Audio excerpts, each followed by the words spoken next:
Your dog explodes on a walk. They're lunging, barking, pulling with all their strength. People are staring. You feel your face heating up. And in that exact moment, you're probably asking yourself, what should I do right now? What is the right move in that very moment that my dog completely loses it? That's exactly what I'm going to share with you today. I will walk you through 3 stages. Before the walk, how to set yourself up so that you're never caught off guard. During the outburst, which exact steps you should take to keep yourself safe and get out of the situation without making things worse.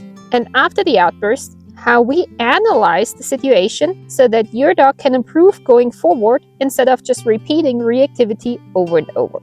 If you've ever felt embarrassed, overwhelmed, or frozen in the moment that your dog totally loses it, this video is going to give you the exact plan you can rely on going forward. Let's start with what happens before you even clip on the leash, because this is where most of your success will come from. Because here's the reality. Dogs ingrain what they rehearse. If your dog continually rehearses crossing their threshold, that is the behavior that will get stronger. And it doesn't really matter all that much what you do after for their learning experience. So the very best thing you can do is to prevent that rehearsal in the first place. The way we do it is to make sure that we have escape routes. Outbursts happen fast. And once your dog is already barking or lunging, your own thinking will get cloudy too. Because you're stressed, embarrassed, people are watching, and it becomes really hard to make good decisions. So, we do not wait until the heat of the moment. We plan before we start walking. So, before you even clip on the leash, ask yourself, if something goes wrong here, where could I go? What's the nearest spot to break a line of sight? Where can I create space without having to do a full retreat? Spend just 2 or 3 minutes looking around. Maybe it's parked cars. Maybe it's a tall hedge or a fence. Maybe it's a driveway or a side street, or even a utility box. Think of these as fire exits on a plane. Most of the time you will not need them, but when you do, you will be really glad you already know where they are. And here's a really important part. If you notice that there are no escape routes, do not start your walk. Do not train and do not push forward. Because if you head out with no backup plan, you're almost guaranteeing a rehearsal of bad behavior and further ingraining of reactivity. By the way, you can even pre-scout walking routes without your dog. Walk them on your own, check Google Street View, or even drive around and look at visibility. Pick options that give you flexibility, like a loop trail or wide sidewalks that let you move away when you need to. Part 2. During the outburst. Let's say that despite all of your prep, your dog completely loses it. So, what do you do next? Safety first. If your dog is strong, the number 1 priority is that you do not lose physical control. That has to come before anything else. Put the leash behind your back and hold it with both hands so that it anchors to your core instead of just your arms. That way your whole body is taking the pull, not just your shoulders. And if you feel like your dog is just too strong for you, you can even try to wrap the leash around a tree or a post. Plant your feet shoulder width apart, keep your knees soft, and engage your core so that you're solid. All of these are really important so that you do not get pulled over. Once you feel stable, the next step is to see if you can interrupt or redirect your dog. Now, this one will not always work. It really depends on your dog, their level of food drive, their size, the situation, the trigger vicinity, their training history, but we should at least try. If you have a small dog, often the safest thing you can do is to simply pick them up and walk away. I know this is not an option with all dogs. If your dog weighs 60 pounds, obviously you cannot just pick them up, but if you do have a small dog, you should keep that option as part of your strategy. If your dog is food-driven, you can use food as a management tool. You can scatter a handful of treats right on the ground in front of their nose. The act of sniffing and searching breaks that tunnel vision and lowers arousal in a way that just talking to them never could. You could also use a treat magnet that is holding food right at their nose and guiding them away, or a squeeze tube which gives them a calm, steady lick while you move to safety. If you have practiced the skill of the emergency U-turn at home, this can be a lifesaver here too, because it takes the chaos and instantly gives your dog a new direction and task. Like I said, these strategies may or may not work for you in the moment.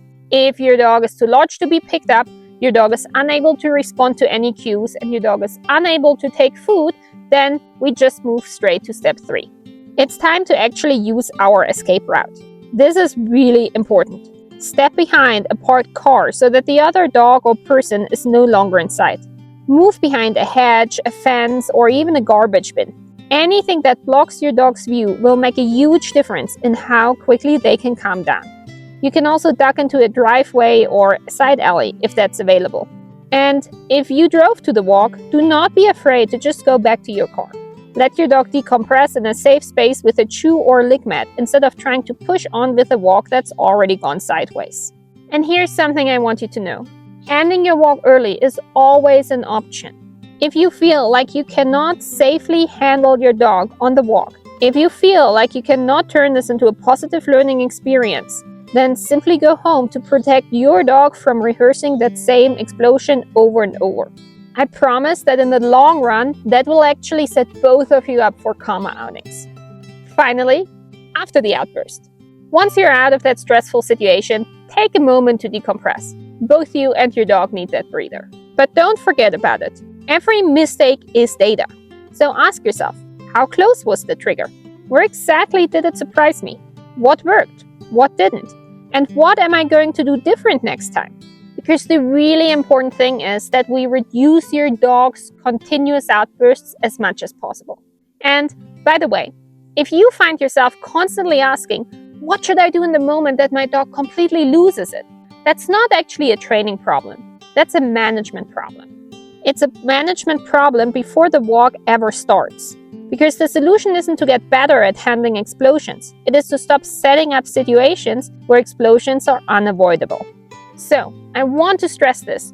What you do in the moment your dog flips out should not be the number one question on your mind. If it feels like this information is the thing that stands between you and success, I need to remind you that your dog will not become any less reactive by waiting for the outburst and then scrambling to manage it.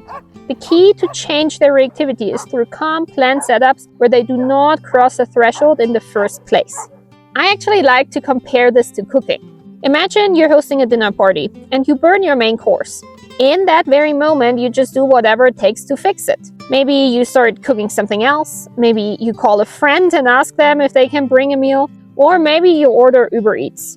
In that moment, it's just damage control. But the next time you host dinner, you're not going to just let the food burn again. You're going to check the recipe carefully. You're going to make sure the oven is at the right temperature, and you're going to do everything possible to prevent needing damage control at all. It is exactly the same with reactivity. 90% of the time, you should not need the strategies I just shared, because you should have planned ahead so well that they are not necessary. If your dog is flipping out on most walks, they will never learn to be calmer. Just like with cooking.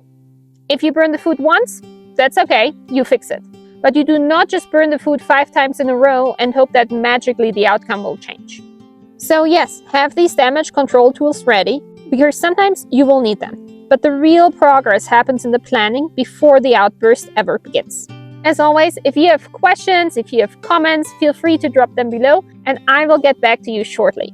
I really hope that reactivity training is a success for you guys, and I will do anything I can to support you in this. And now I wish you happy reactivity training!